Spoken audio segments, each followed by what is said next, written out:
Hello, everyone. I'm Henry Crossley, and my group members are Nick Lynn and Joey Manasso, and our presentation is titled Zathura, Science Fiction or Fantasy, in which we will look at the film Zathura, a Space Adventure.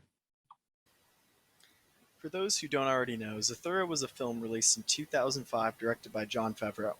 Favreau has gained major success following the takeoff of the MCU and has directed many films for the media conglomerate Disney, including the first Iron Man and the Star Wars Disney Plus show The Mandalorian. The film Zathura was based on the 2002 book of the same name that was actually a sequel to Jumanji. As the plot demonstrates, there are actually many similarities between the two. It follows brothers Danny and Walter as they happen upon a retro sci-fi themed board game that, once played, transports them into the world of the game. At its core, Zathura is a tale of two brothers, Danny and Walter, who go on an incredible adventure through space. The film's primary focus is on how their relationship grows during this adventure.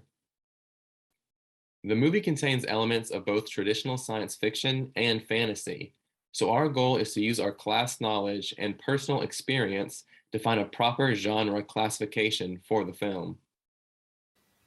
First, we will talk about the genre of science fiction and how it can be applied to Zathura. So, what is science fiction? Traditionally, when we think of science fiction, we think about space adventures like Star Trek or robot encounters like in The Terminator. These movies are usually set in the future or contain technologies behind the reach of modern humans. They inspire awe and make people think critically about what it would be like to have such things in our world, in our zero world. In order to better define what science fiction is, we will look at several perspectives that have developed throughout the years. The first being that of Darko Suvin, and later Samuel Delany. This perspective stresses the importance of cognitive estrangement in the piece, estranging the reader from the novum that the piece creates. The world is close enough to our zero world that we can still relate to it, but different enough to the point where we feel something is off.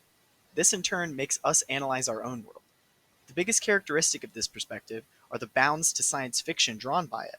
Anything deemed impossible by the laws of nature are no longer science fiction, but fantasy. Anything deemed plausible in the future is science fiction. As opposed to the restrictive boundaries of the Suvinian perspective, John Reader believes that the definition is changing depending on the community by which it is practiced. This far more inclusive perspective states the values and collective history of a community of practice defines whether or not a piece is science fiction. This definition works very well if we want to incorporate Zathura into the science fiction genre, since the community of practice it was created in defines many of its tropes as sci-fi.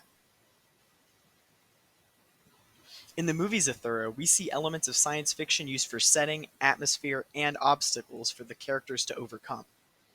This wide shot of the house, floating in space, you can see on the left, portrays the house in the role of a spaceship on an adventure. And the pulp aesthetic of the opening sequence pays tribute to the artwork of the pulp magazines of classic science fiction. In accordance with Suvin's definition, the film does have a novum in the form of the board game Zathura. This board game drives the story, distinguishes the film from the previously mentioned zero reality or zero world, and brings forth elements of science fiction. In addition, Zathura contains many motifs commonly found in works of science fiction such as cryogenic freezing and time travel. Killer robots and aliens often appear as antagonists in such works. Similarly, they appear in Zathura, and the heroes have to use scientifically sound methods to beat them, like reprogramming the robot and tricking the aliens with fire. When it comes to deciding whether or not Zathura falls better under science fiction or under fantasy, we first have to consider what is fantasy. How do we define it? We've defined it a lot in this class in opposition to science fiction, but we haven't actually settled on a satisfactory definition of what makes fantasy, which is pretty important if we're going to figure out whether or not Zathura falls better under science fiction or fantasy. So luckily, there are people who have written extensively about it. We read the Zipes article, in which Zipes argued that fantasy has become overabundant in modern media. And Abigail Brown of the University of Chicago's School of Media Theory wrote a similar article. Brown's article is useful because it provides us with several some definitions for fantasy. Taken from Anna Brenner, for example, who wrote an earlier article also for Chicago School of Media Theory. Brown writes that fantasy mediates between the real world and our desires. So it's different from science fiction that way. And it can be described as the conflict between reality and imagination, but not like it's where they meet rather than where they diverge. It's fantasy happens when the real world creeps over into our imaginations, or when our imaginations start to creep over into the real world and impact us there. Brown's article also made a very interesting point, somewhat related to Ryder's point, when he writes that science fiction as a genre is always defined by its historical context. Brown writes that fantasy is it defies a historical context because it is totally imagined. It rejects the established world and history.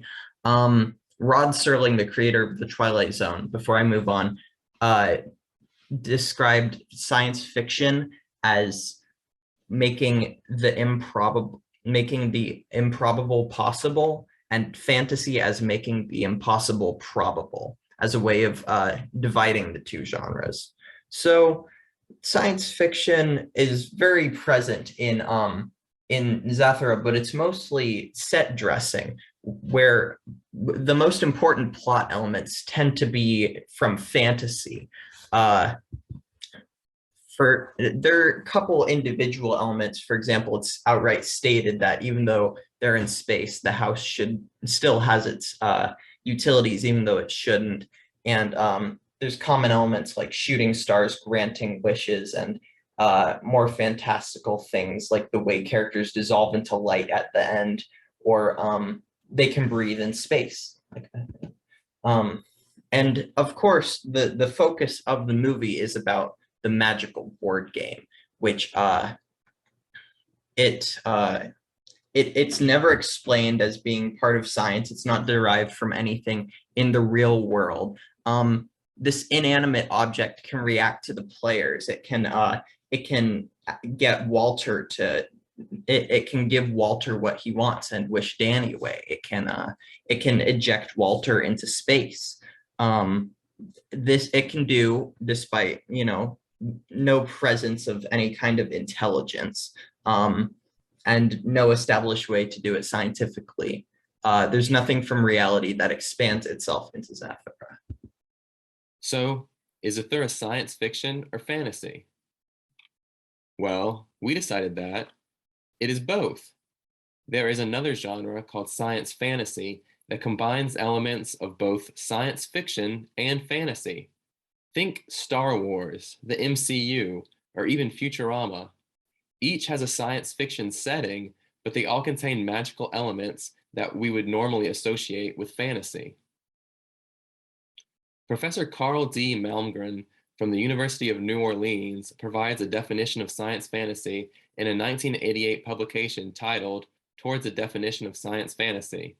In this publication, Malmgren states that science fantasy assumes an orderly universe with regular laws. In other words, it has an SF setting, but it also contains at least one explicit reversal of our current natural law, or a fantasy element.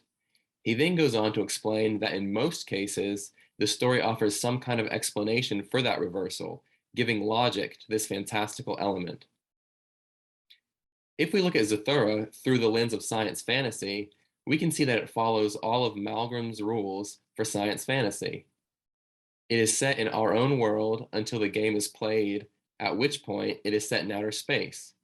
The reversal in Zathura comes in the form of this magical board game that is able to transport people to space and summon robots, aliens, and meteors. Science fiction motifs brought forth by means of fantasy. The board game, despite having these magical abilities, is governed by logic and order. The cards you draw dictate what happens, and when the game is completed, you return back to the natural world.